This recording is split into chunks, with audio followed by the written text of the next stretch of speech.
instructions again. I'm Bob. And I'm Josh. Again. So nobody knows this because you just started listening to this, but we just recorded, I don't know what, 15? Good. 20, I would say 15 minutes. 3.5 hours, something like that. And then it disappeared. Yep. So we're going to start over.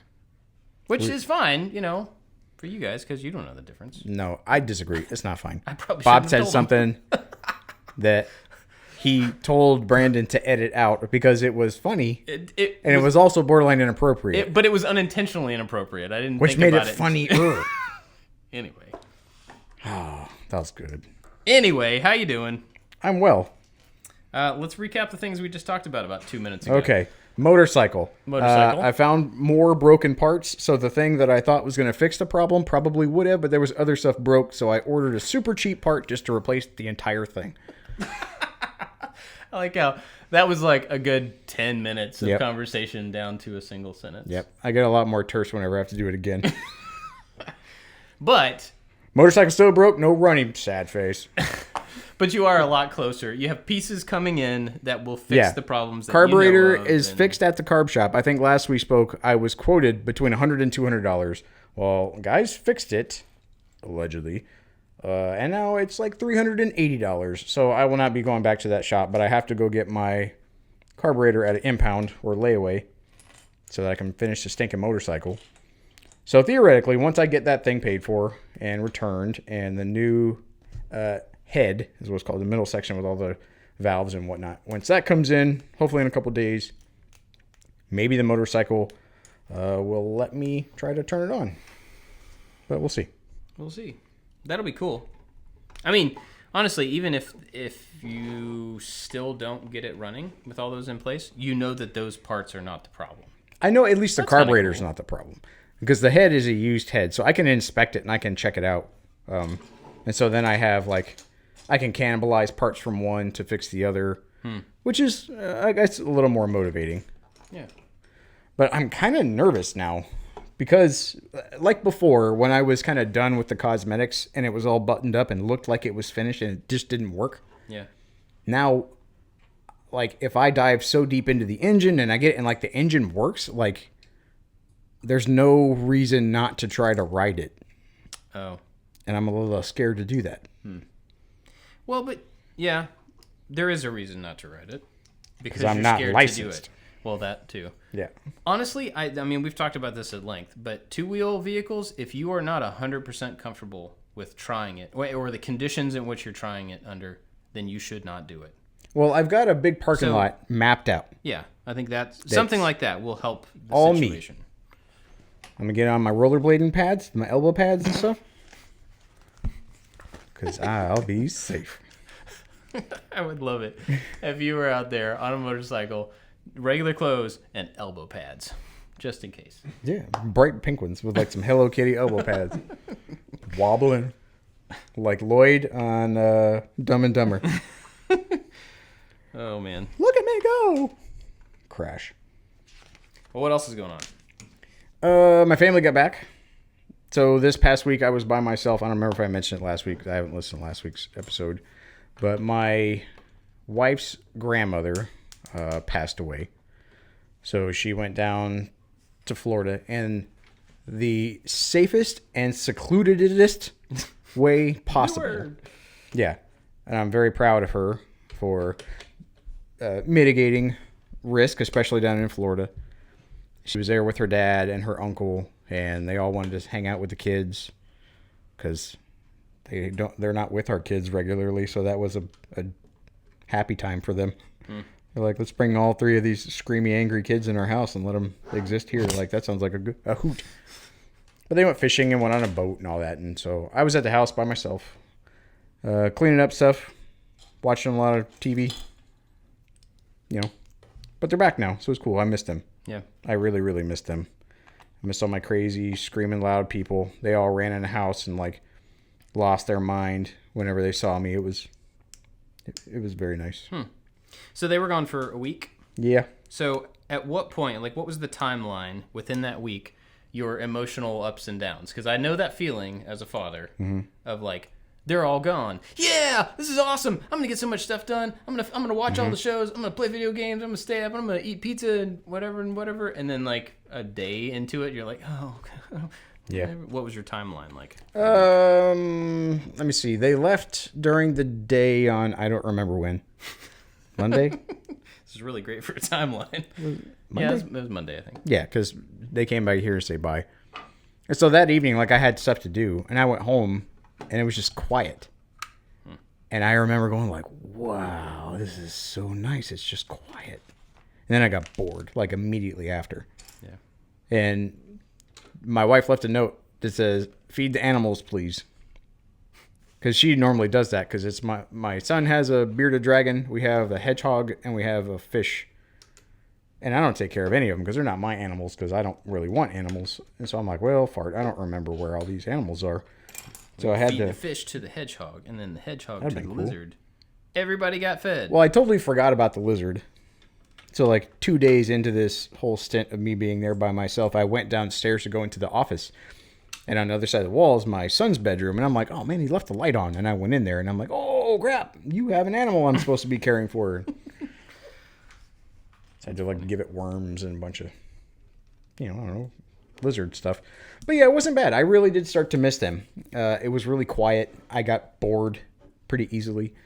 So like when I would leave here, I would just like go for a drive in places I'd never been, down a road I never really drove down, just and listened to some music and just kind of had a quiet time. I went into Louisville and went to a restaurant that I had always kind of went to or wanted to go to, but I just never had.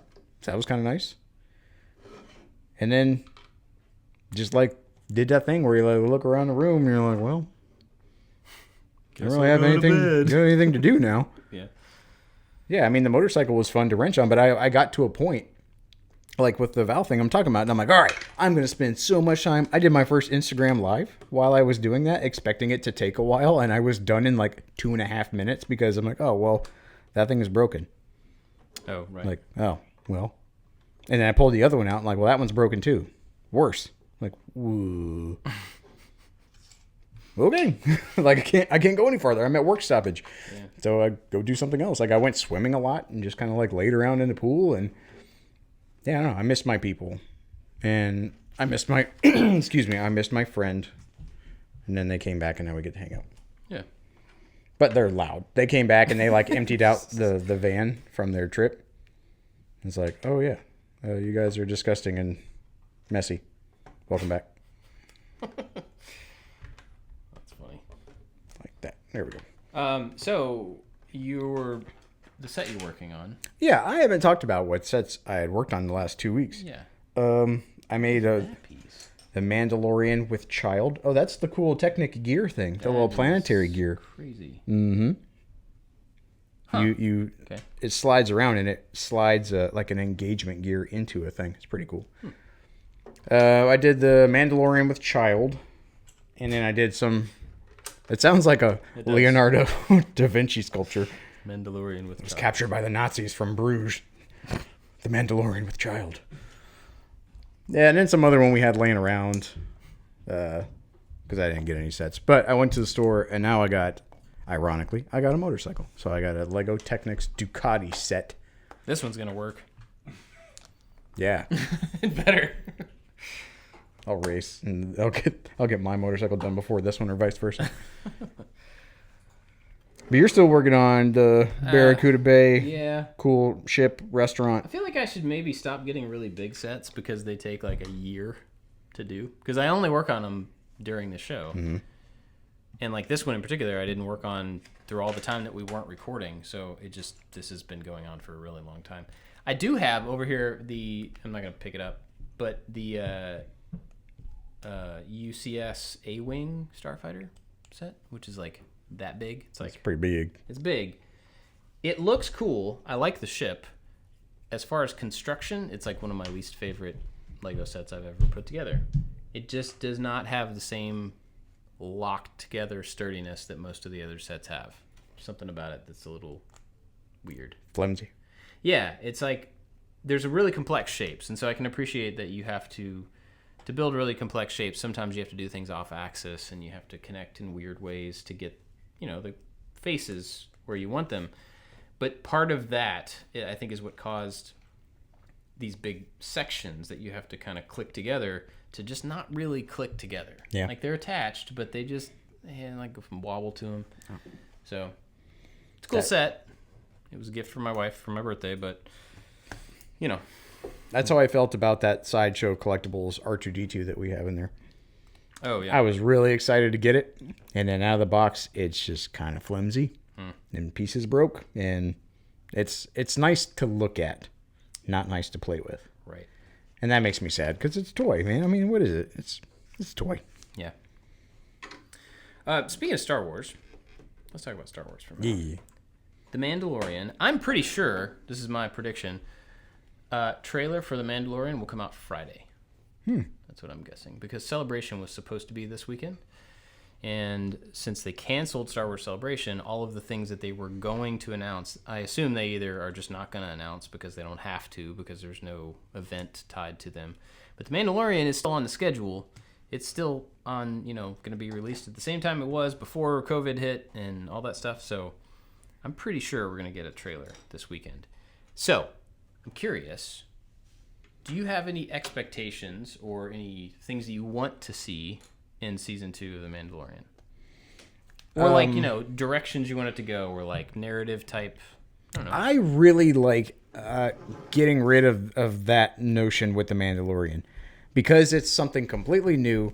It's loosely based on a single character from the movies. Like, there are very few Mandalorians, like Rebels and the Clone Wars set up like the lore. But I really like that. I don't even know what to expect from the Mandalorians as a race. And then now that they have the child, which they've doubled down now that there is actual merchandise. Like my son got one from Target, like on the child. It's not Baby Yoda. Yeah. You guys made that up. We didn't call it that.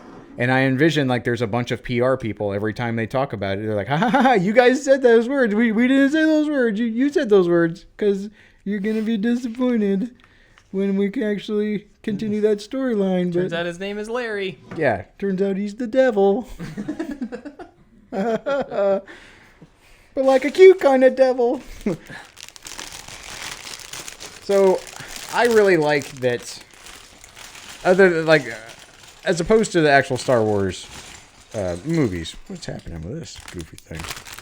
I don't know what to expect. I didn't know what to expect with the show itself, and I thought that was great. Yeah, absolutely. Oh, Is there anything you want to see out of it? Like, do you want to? I mean, not even necessarily like characters and stuff. Just like, do you want it to be more of this type of show or this type of storytelling? I really like they had the different directors, because each episode had a different feel. Yeah. I never really thought about TV shows, like long-running TV shows, having different directors. Like, I loved The Office and everything. Dude, this guy doesn't have a face. Oh, man. This is the first time I've ever gotten a minifig. Is he supposed to? It looks like he's supposed to have a face. Yeah. That's the front of the ship. Wait. Oh, okay. Sorry. All right, never mind. That was close. I interrupted you for no reason. Sorry. Catastrophe averted. He still doesn't have a face. It's just not in here. But like, I didn't know that J.J. Abrams directed an episode of The Office. Or that what's Egon's name? Harold Ramis. Harold Ramis directed an episode of The Office. Really? Yeah. I didn't know that. And they're really fun and they're interesting. And every one of them felt like a little bit different. And so I really liked it in The Mandalorian. You get to see the differences in like the female directors versus some of like the Tika Waitiki's episode versus Bryce Dallas Howard's episode. So I don't know if they're going to keep the same directors. I hope they don't keep the same directors. I hope they give other people a shot to do it. And I really like the difference in each episode while still being wrapped around like with the same kind of paper. Yeah, and based on the little gallery show that they did, those directors were in constant communication with each other. So they were doing their own thing, but within the context of what everybody else was doing as well, which is pretty cool. Did you watch that? Yeah, and it made them like seem like they were like a roaming gang. Yeah. Like all of them, or like a certain group of them were just always around on set. Right. To like offer, I don't know, just like some level of camaraderie or like unity to the direction team rather than the director. Yeah, I think Filoni was a director, but he was also a producer. So he and Favreau, I guess they were both producers, but so they were around through a whole lot of it just to help out and kind of be the cohesion between all the different parts. I'm hoping that there will be. I'm fine with whatever because I really enjoyed it and I have total faith that they will do something super cool. I think it would be really cool if, whereas the first season was very Western flavored, it had just the feel, it had the atmosphere. I think it would be really cool if either this season or another season took on a different genre type. You know, because you could easily take the same characters and put them in totally different visual situations under a different storyline, and like it could become more of a caper, or spy movie. Yeah, something like that, or like I don't know. You know, they're locked in this. I don't know. Escape the block kind of thing, like where they're locked in an area and they're surrounded on every side, and the whole thing is about them being able to like work their way through the layers of walls to get to the outside. Something like that. You know, it could be really cool. Same characters, same personalities, but just the situation is not necessarily survival and being chased down, but it's we have to get the thing, or we have to get out of the thing, or well, he did the one where like his old crew. Yeah. That was kind of that way. Do you think they're going to... I always wondered if Jabba was going to show up. Not to directly tie back like to Boba Fett, but being... Jabba's dead. At this point, Jabba's dead? Yeah, this is after Jedi. He died in the... Okay, so then if we're going by what Clone Wars rules, or whatever, Jabba's goofy little jiggly son has grown up to take... His name is Jiggly. Is his name Jiggly? No, he had a silly name, I remember. Yeah. They tried to make him like, here's the like mob bosses, like silly little animated offspring. Yeah. And now he's grown up to some like Kim Jong-un type dictator. Yeah, I don't know if that... I guess it did survive, whatever it was. I hated that episode or that movie or whatever that was. I don't know, man. Me and Clone Wars just have like a... I just can't get into it. I appreciate parts of it. I just can't like it. I think it tried way too hard. It's like, those are the clankers. Like, those are silly names. Just I don't imagine that they would actually talk like that. Right. And so in The Mandalorian, and we've talked about here, when I watch something, like I want to believe what it is I'm seeing, and it's a Star Wars cartoon, so part of me was like, okay, I don't really have high hopes anyway. But then with them bringing out like a new season on Disney Plus, them like using Ahsoka, like they're trying to add more to the Star Wars universe in like a very dramatic way. Like, pick what you want to be. Yeah, well, I think they do have the flexibility to be multiple things. You know, it's confusing for somebody coming into it, just like somebody that watches our videos. They're like, oh, you go, this is woodworking, cool. And then the next week we do something totally different. Somebody comes in through Clone Wars, and then they go back and they watch even Rebels, like a different animated show, and they're like, what? This is about Jedi. This is about like the Force stuff.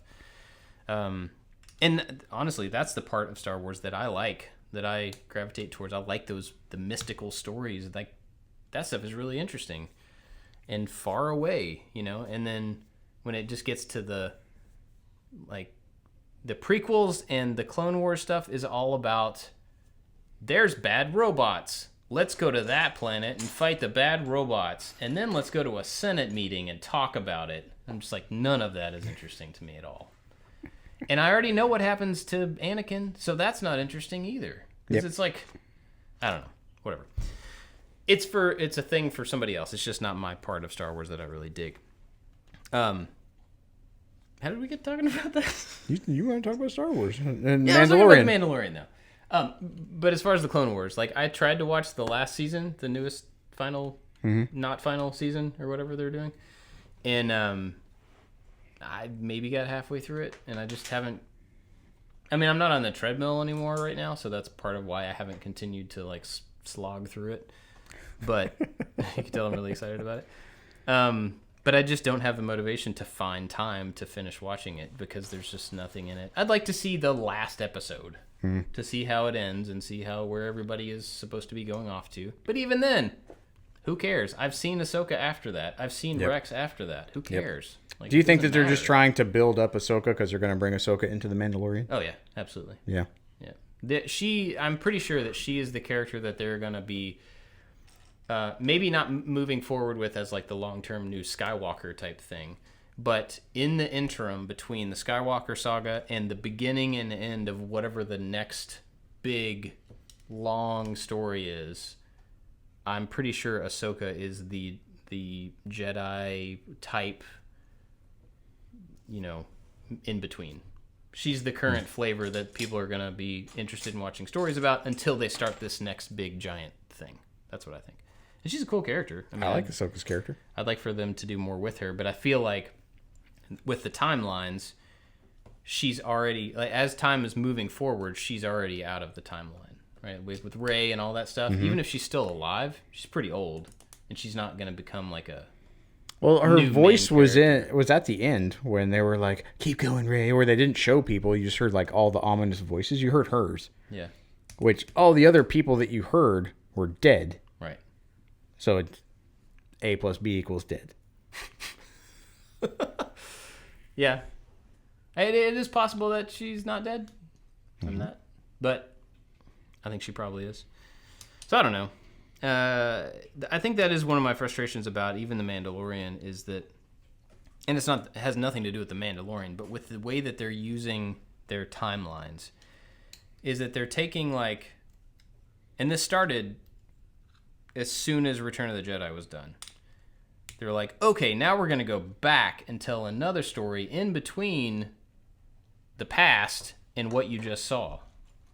And it's just like the Anakin thing. I'm like, well, I already know what happens. I don't need there's that. no gravity there. No, thank you. At least with this new sequel trilogy, like whether you like them or not, it's going somewhere that you don't know where it's going. You don't know the future, and you're just trying to get to the future. So that's my problem with where they put the Mandalorian in the timeline, is that we know that we don't know what happens to him. We don't know what happens to Baby Yoda between that and like Force Awakens, but Yeah, it's a big universe. They could be around doing other stuff. I mean, yeah. You don't know what happened. Like, where's the next ruling body going to be if the something is breaking here. Hold on. If the First Order is now gone, like in everything, there's going to be some kind of power struggle. Or the Mandalorians like secretly some ghost government waiting for everybody else to kill themselves off, and then they step up and they're like, "Oh yeah, this is the way." And they're like, "Okay, sure, that's the way." That could be interesting. I don't know. But I am enjoying the show, and I hope that they continue to do. I'm sure they'll do well with it and keep it kind of focused. I don't know where Star Wars is going next. No, and I've had that conversation with the Marvel Universe too, because we're trying to, like I said, we're trying to go through the MCU. They're like, I don't know what to be excited about in the next wave. It felt like things came to a close. Mm-hmm. Whether at the end of, I don't even remember the name of the last Star Wars movie. I was so not invested. Rise of Skywalker. Rise of Skywalker, sure. At the end of that, I'm like, well, all right then. It didn't bring the kind of level of closure or like hope that there's more after that. So like, okay, well, that's done. To whereas Endgame felt like a perfect, nice little present wrapped up, and there was a period at the end of that sentence, and I'm like, okay, thank you. Right. There doesn't need to be anything theoretically in my mind after any of those. If there is, that's cool. And maybe that's how I feel about The Mandalorian. I'm less invested in the story than I am in the individual episodes just taking place in a universe that I think is cool. Right. So it could be completely separate and not tie into whatever Star Wars has on the horizon as their new tentpole things. And I'd be completely fine with that. It's entertaining as it is, and I think visually it looks cool. I like the characters. I think it's shot in a really awesome way with that 360 screen. Yeah.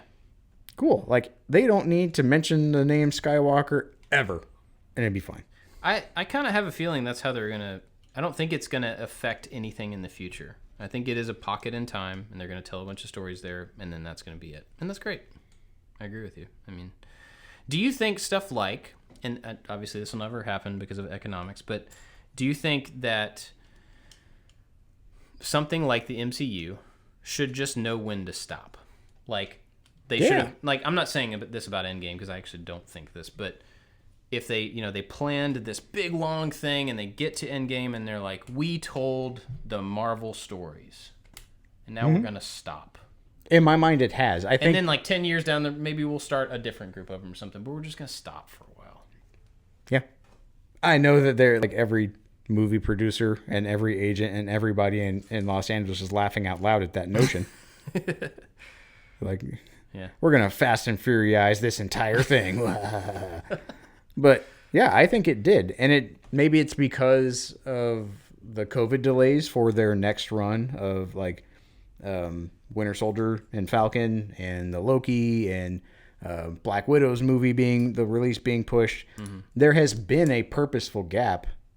Not that like, oh, well, they're not out, so I forget about them. Is that it seemed appropriate to have that gap. Yeah. Like you did a good job. Yeah. You're done. I think there was going to be some gap anyway, but it's definitely been prolonged for sure. And I think it was appropriate. And so they're going to come back out with stuff. And I wonder if when they're finally ready to release the Black Widow standalone movie and like the Loki show, all the Disney Plus stuff, and then the next Guardians or the next Thor, like if people are going to be as excited because they did such a good job of putting a period on that. I think people probably will be. And I think probably because of the delay, because of the gap. And I think they're doing the same thing with Star Wars. We just haven't felt it yet. Because I think people were so disappointed. It's not like, yes, we had great closure. Now it's time for a nap. It's just like, man, come on. Like, really? That's how you're going to stop this? And then, oh, yeah, we're not going to do any movies for like 3 or 4 years. You're like, well, why don't you end on a good note instead of like a, Yeah. Well, I think those are all of the Disney people. All of it got Disney-ified. Yeah. And so now that the Snyder cut of Justice League is coming out, theoretically, do you think that's going to give Disney incentive to try to push maybe the original trilogy or the J.J. Abrams release of Rise of Skywalker? Yeah, so apparently the rumor is that there is I love rumors. a Abrams cut, a pre-Disney messing with cut of Rise of Skywalker, and a Lucas cut, which makes no sense to me at all. Why in the world would George Lucas have access? Cut? Yeah, to have access to all of the footage to make his own cut of that movie before it came out? That's idiotic. But that's like a legit rumor that's out there that people think that there's some George Lucas version of the movie, not like his movie that he was originally writing for the sequel trilogy, but his version of Rise of Skywalker with the stuff that was shot by Abrams. It's just so dumb. Me. That's like wishful thinking. It's not really that wishful. Like, Yeah, I no. We saw what George Lucas could do when he was left to his own devices. Well, he was with a giant writing, and I budget. think that's the problem with the prequels is he was writing.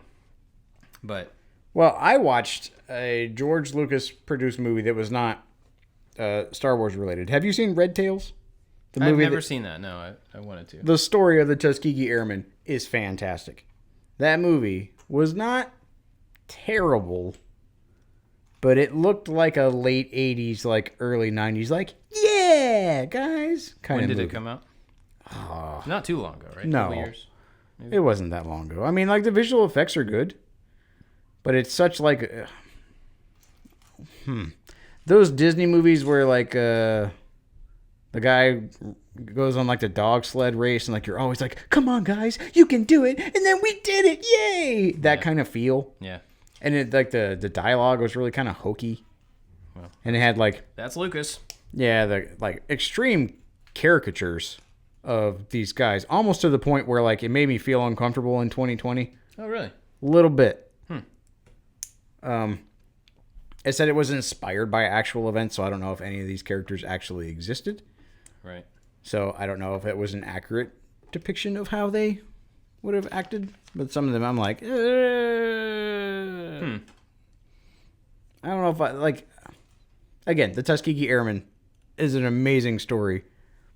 And I'm sure that to show people, it would be whitewashed of like, here's their story. People didn't like them. People were mad at them. But then they got cool planes and they won the war all by themselves. So, the movie wasn't that great. But I always wanted to see it. And I heard it was a George Lucas movie. And then I heard from sources that it wasn't a great George Lucas movie. And yeah, I can confirm. This is not right. Well, I mean, honestly, let's think about Lucas for a second in general. Other than A New Hope, is there another Lucas movie that he wrote and or directed that you go, that was a really good movie? I never saw American Graffiti. People really, really like it. Yeah. It's been many, many years since I have seen that. And I remember liking it, but I remember liking it because Han Solo was in it. And because it was about like a bunch of kids racing cars. And that's literally about all I remember about it. So I don't remember it being good or bad for the quality of its, its own like filmness. But honestly, I cannot think of another movie, and I could be wrong. I'm not saying they're not out there, but I cannot think of another Lucas movie that is like a really good movie. I think he's had a lot to do with a lot of things that are really good. I think he's played a part and had a huge impact on cinema and stuff, and I'm not... Mm-hmm. But absolutely. As far as like a writer or director, I don't know. Meh. I think Star Wars was a really good idea, and he was driven to do it. And that might have been his thing. I don't know. Yep. So good at you. So I mean, he knew when to say that's enough, but he didn't, and then it showed. Yeah. Well, honestly, I mean, he took a long break from making movies and making Star Wars movies, and then was like, okay, now I have more stories to tell. So he kind of did the thing that we were talking about people should do. But when he came back to it, I think he had spent, and this is me not knowing a whole lot about him, I got the feeling from watching things that he spent so much time on his own, under his own momentum and under his own financing, that he was just like, I can do whatever I want to. Oh, yeah. And then that boiled down to, I actually don't need any help to do what I want to do. Mm-hmm. And so I'm just going to write this thing, and anybody that wants to help, come on, I'll pay you for it, but I don't really care what you think. I don't want to hear it, and you have no input here. You're just going to execute the thing that I'm thinking about, which is, I don't know, whatever. It's one way to do it. If you can afford it, go for it. But if you're trying to, do the best thing, not just your own thing, then it might be good to take some other people's consideration. But I honestly just feel like he just wrote a script, and they were like, hey, maybe we should... I was listening to another podcast, a Star Wars podcast recently, and they were talking about this. They were like, maybe we should have somebody look at the script. Just go over it once. And he's like, nope, no, it's good. I mean, do we want to spell check or anything? No, it's good. It's just, I wrote it. It's done. That's welcome. Absolutely what it feels like when you watch those. Yeah, and I don't know, Star Wars being such a cultural phenomenon that I think it could give you this, or give him, I'm going to say him, I didn't do it, like a sense of like, yeah, I have this on lockdown. Like, the formula worked. And I had to compromise my story in certain ways. Maybe seeing that as a bad thing. Right. That needed to be amended or needed to be fixed later on. Like, maybe those people that were trying to meter your original piece of art, that was a good thing. Right. And now that you're left unhinged, it's kind of not what people want. And if you want to make your piece of art not, just something that's digestible by the public, then hooray, he did exactly what he wanted. That's fine. Yeah, I guess that's the flip side of it. And he's a billionaire now because of it. Yeah, good for him for sticking to his guns and doing the thing that he wanted to do, both in the New Hope era and fighting his way through it, and I guess doing the same whether people liked it or not in the end. But because they make something Star Wars, people are gonna watch it. And I think that there's part of me that George Lucas, like, if he is ever disenfranchised with what it has become or the way that people are saying it, I'm sure that he can sit back and go, it doesn't matter. You're going to watch it anyway. He can lay down on his bed of money. Yeah. He didn't care. Jump in his, like, Scrooge McDuck vat of gold bullion. Be like, whatever. I don't care. He doesn't read the comments. He probably doesn't. Why would he? Yeah, he doesn't have any incentive to care what you... $4 billion, I wouldn't read comments either.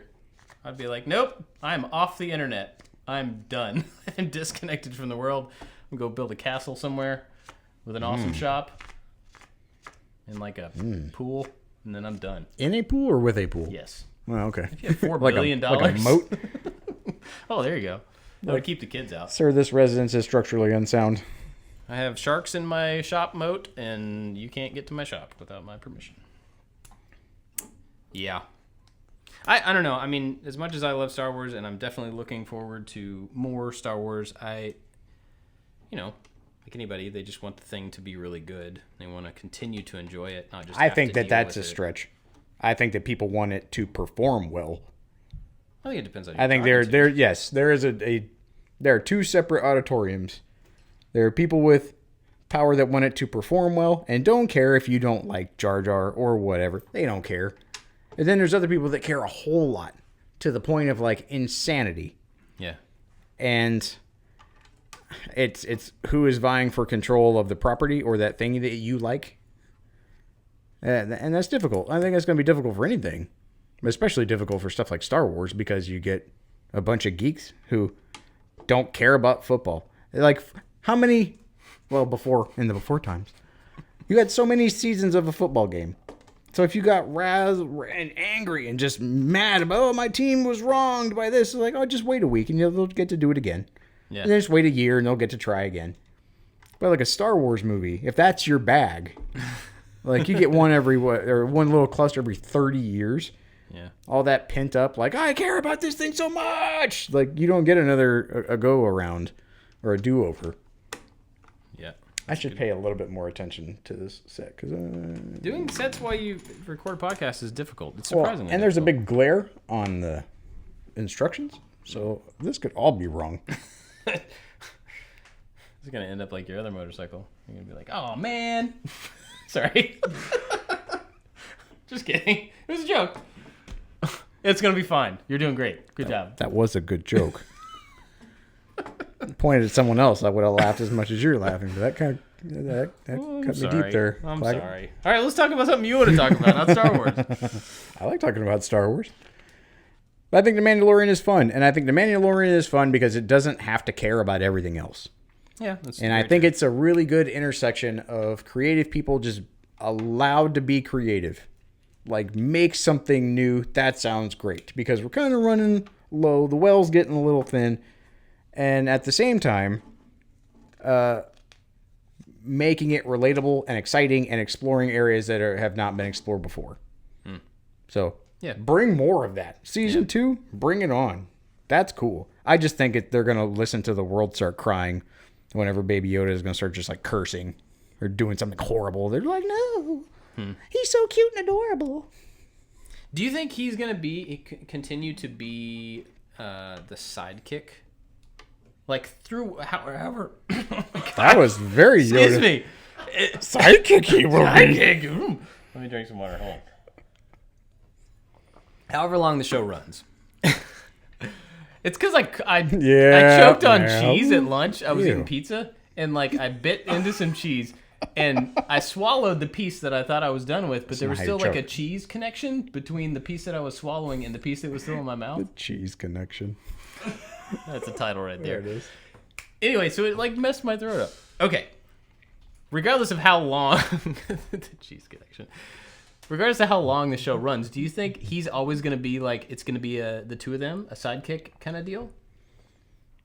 Knowing the Star Wars universe, they're going to try to pit them against each other at some point. And then they're going to come back together. So I heard a really interesting discussion the other day about if they will separate in season 2, like if he'll get him home. So the idea that this other podcast I listen to is called the Resistance Broadcast. It's a good show if you like Star Wars. They just talk about all sorts of stuff. One of their ideas was that throughout season 2, he will eventually they'll be chased down, but they'll eventually find where he's from or somebody that can teach him. Maybe it's Ahsoka or something like that. And so, ooh, that'd be fun. The Mandalorian will drop him off. You're safe. You're in better hands now. I'm done. And now that I'm not being chased anymore because I don't have the asset, maybe I should hang up my spurs. Maybe I should go back to the little shrimp planet and marry old Blue Eyes or whatever. I don't know what it was. And I should go back there, because like the simpler life. I can have a normal life now. And so he goes back there. But he can never have. And he walks up and he sees her in the field and he's like, sweetheart, it's me. And then she gets gunned down.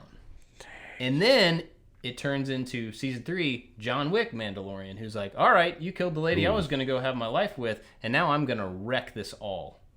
How awesome would that be? But and then right when he's about to go beat, like, the big bad, the system of bounty hunting, I can't take this anymore. The whole system is wrong. Why do I have to go get people that you claim are wrong? We're going to go after you. He's in the thing, and that's when Ahsoka and now, like, teenage, prepubescent, really gross mustache baby Yoda shows up. Crustache Yoda. Yeah. He's like, hey, Dad! I'm here to save you! I think that would be awesome. I mean, they brought up a really good point about, like, him doing his job. Crustache Yoda. Doing his job and getting the baby, the asset, handed off to a safe place, and then trying to, like, settle down. And then whether it's in, retribution for him, or maybe it's, I don't know, whatever the situation would be, he's then, where he goes to calm down, he's then, like, thrown into revenge mode. Because we haven't seen him like that so far. We've only seen him doing his job. Then we've seen him in protection mode. Mm-hmm. And so, I mean, you could, I guess, maybe see protection for the lady if he goes back there and they're under siege again, and then he has maybe a different investment. He wants to either have a normal life or normal life with her or whatever, but he's, like, protecting them. We've kind of seen that, but we have not seen him, like, I've lost everything twice in my life, and now I'm just going to kill everybody. Which doesn't make him necessarily a hero. No. But he's not necessarily a hero anyway. So I don't know. It could be kind of interesting. He's a bounty hunter. Like, he has... we were only introduced to any kind of morality or agency whenever he decided to not turn the child in. Right. So you don't know anything about it other than he's just, like, troubled and misses his mom and dad. Yeah. But then he was found, and hooray, he's got people. But, I mean, he's still got baggage. So, yeah, I think that would be fun. Yeah. Some major character will die in season 2. I guarantee it. Who do you think it'll be? How many major characters are there? Well, I mean, think of all the named characters. The good guy named characters. You got Mando, Baby Yoda, Grief Cargo, the Bounty Hunter Guild guy, Cara Dune. Yep, Cara Dune. And then there's Moff... Or, what's his name? The guy with the Darksaber. Mark. Oh, Moff Gideon. Yeah. Gideon. Mark. Yeah. Mark Gideon. Mark Darksaber. Dave McStar Wars. Yeah, he'll be the bad guy for a while. I think a couple of seasons at least. I don't know. Do you think any of those are gonna die? Ahsoka probably will be. I don't think she's gonna die, but she's another major character that will come in. They're saying Boba Fett's gonna be in the season? No. I'm just saying. Take to them chat rooms. It's like real Star Wars fans. I haven't done it yet. Twitter. I'm not a real Star Wars fan until I get on chat rooms and start getting all angry about things. But no, Boba Fett, you died. You had your chance. You set the foundation of a lure. That was your job. Nothing else. You made people interested. Then you're done. Then you fell in a hole and died. You whoopsie daisied. You bounced off of a ship and fell in a thing that ate you. Sorry. Not everybody gets to go out in a blaze of glory, man. Sometimes you choke on cheese.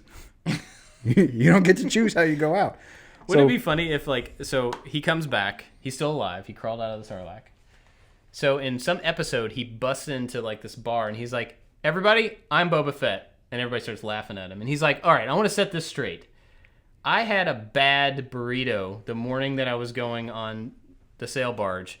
And I had food poisoning, and I felt really terrible, and I just happened to trip because there's a Wookiee in the thing, and I hit the ship, and that never happens to me. Like, I'm pretty good at this job. And so there's a whole episode. I'm good at bounty hunting. My rocket thing. Have you ever tried a rocket thing? I bet you haven't. It's not easy. Not easy, you guys. That'd be awesome. An entire episode of him just going around place to place trying to convince everybody that he's not a total failure.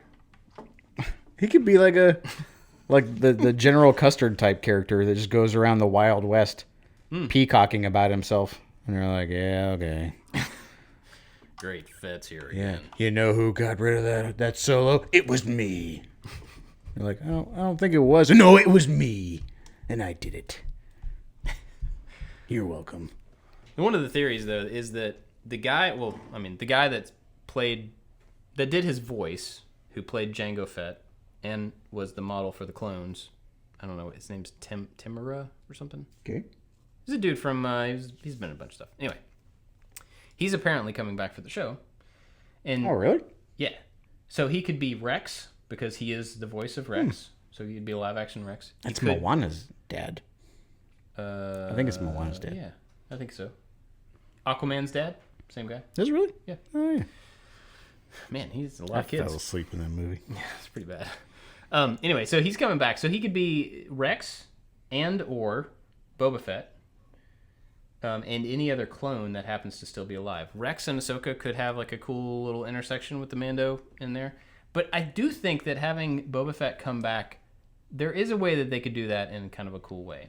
Where he's now, he fell into the pit, whatever. He got out, he stripped off the armor so he could survive, and then lost the armor. And now he doesn't have that association with the Mandalorian. So he's got to rebuild his persona. And this is right after the Jedi. Like 5 years or something, so it's not that far into it. So it could be where he's actually trying to build himself up as a new character, like a new bounty hunter, or he's trying to, kind of prove himself again to the community. So maybe he goes after Mando, and maybe it turns out he's actually pretty hardcore, and he just honestly had a bad burrito, and he had a bad day, I think for his character, climbing out of the Sarlacc pit, the whole thing that Patton Oswalt did on Parks and Rec, where like a single hand emerges from the Sarlacc pit. Like, I think that visually that would look really cool, and I think it would be huge fan service to finally give people Boba Fett back. Yeah, and I poo-poo on Boba Fett just because I think it's just silly the way that he died. Yeah, didn't do it. Like the allure and the myth behind this character far exceeds his actual documented performance. Yeah. That's my one beef with Boba Fett.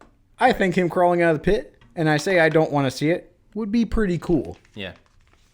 And if he got out just like super mad, ready to go after people, yeah, that could be kind of interesting. Yeah. But you don't know. So, sorry, Mandalorian is after... It's after Jedi. Like Jedi. 5 years okay, after Jedi. So you don't know what happened to Han Solo.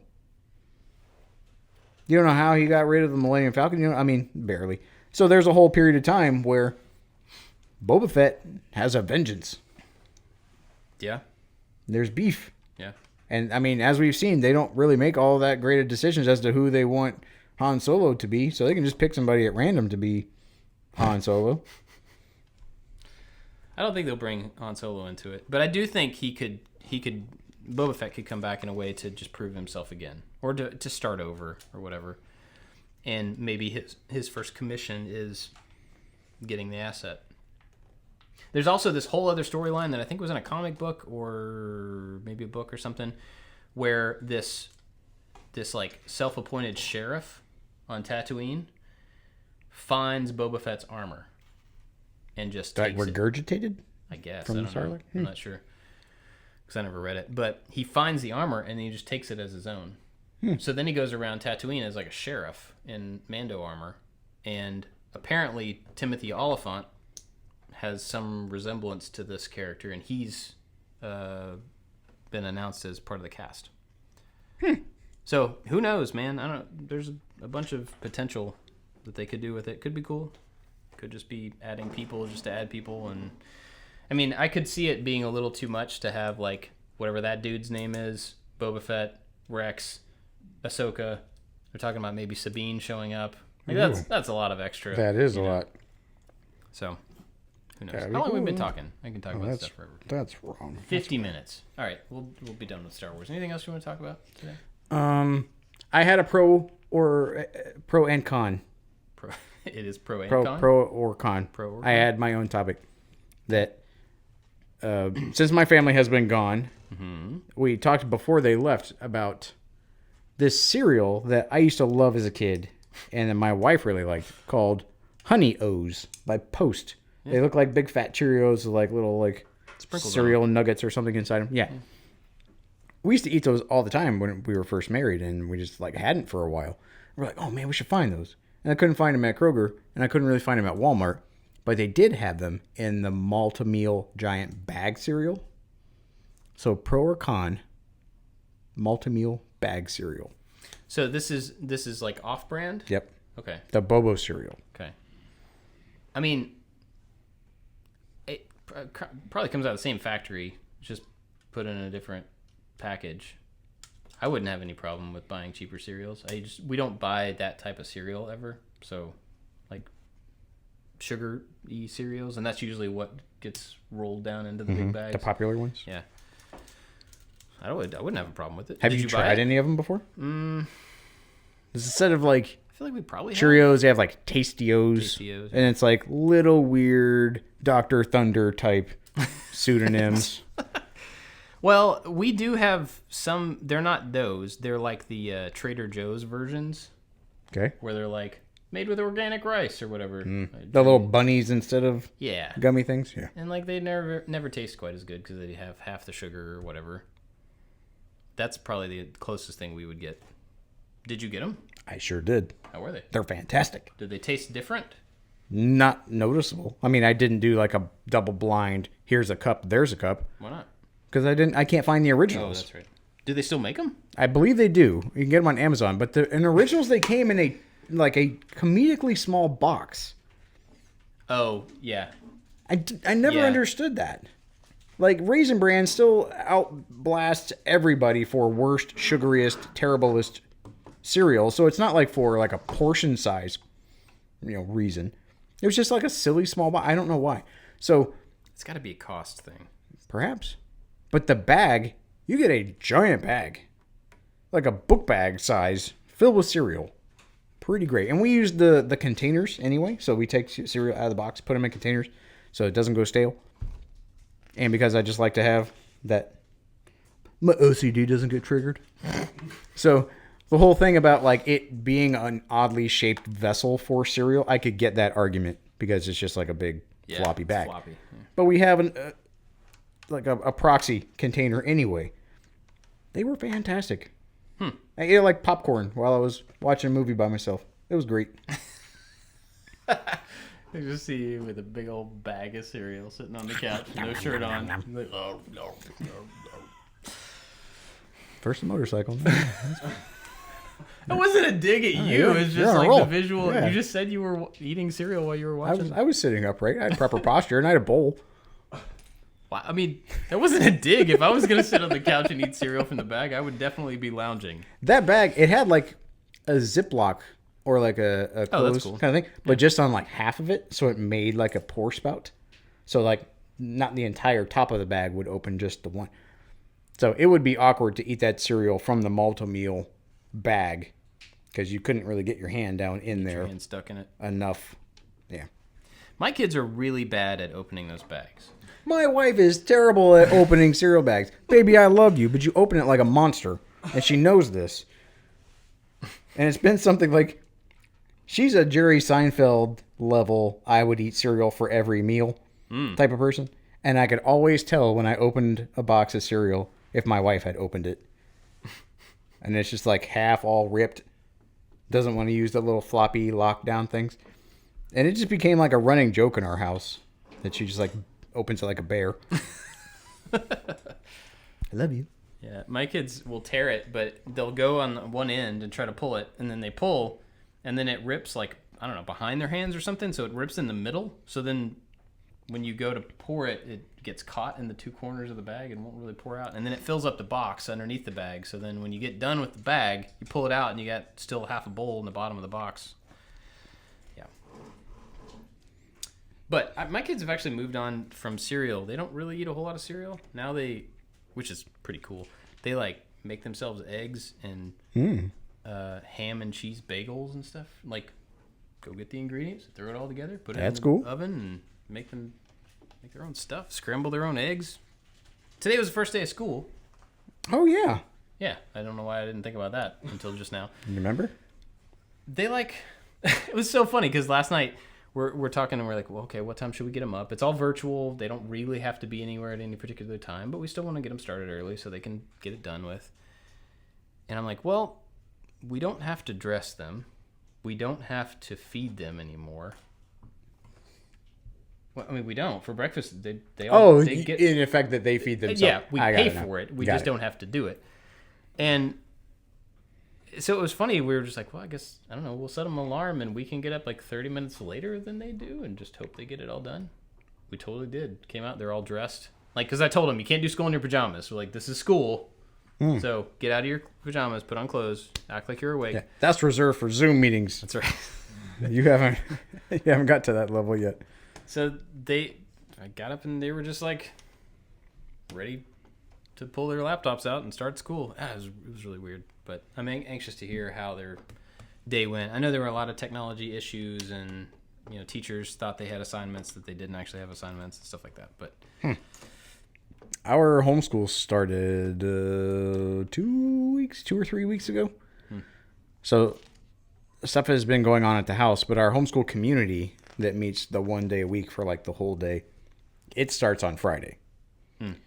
So our house is almost completely back into the thick of their educational setup. But it's the same thing. Like ours is in person the 1 day a week, and they have mitigated the mess out of it, which is good because it's a small community, and they have guidelines from the overseers of the, I don't know, the whatever that they're involved in. Homeschool overlords. Yeah. Well, this particular one, because there's lots of homeschool factions, I guess, that you can pledge allegiance to. But I was like, okay, well, if my kids are going anywhere near it, it has to be done like this, and this. And they're like, yeah, that's exactly what we're going to be doing. I'm like, okay, good. Yeah. Then have a good day at school. Yeah, that's what I thought. That's right. I'm not going to go anywhere near it, but you make sure that I'm appeased.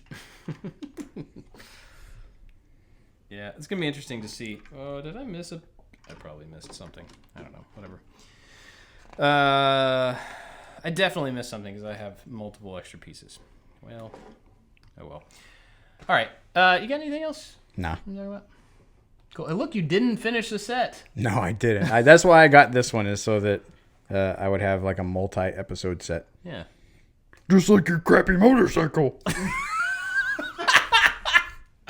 Hey, you said it, not me. All right. Well, you can find us at I Like to Make Stuff on all the stuff, and they can find you at Josh_make_stuff. Yes. Thanks for listening. Thanks for hanging out with us 3 weeks in a row. Yeah. Now it's a streak. That's right. That's right. All right. Thanks for listening. We'll see you next time. Okay. Bye. Bye.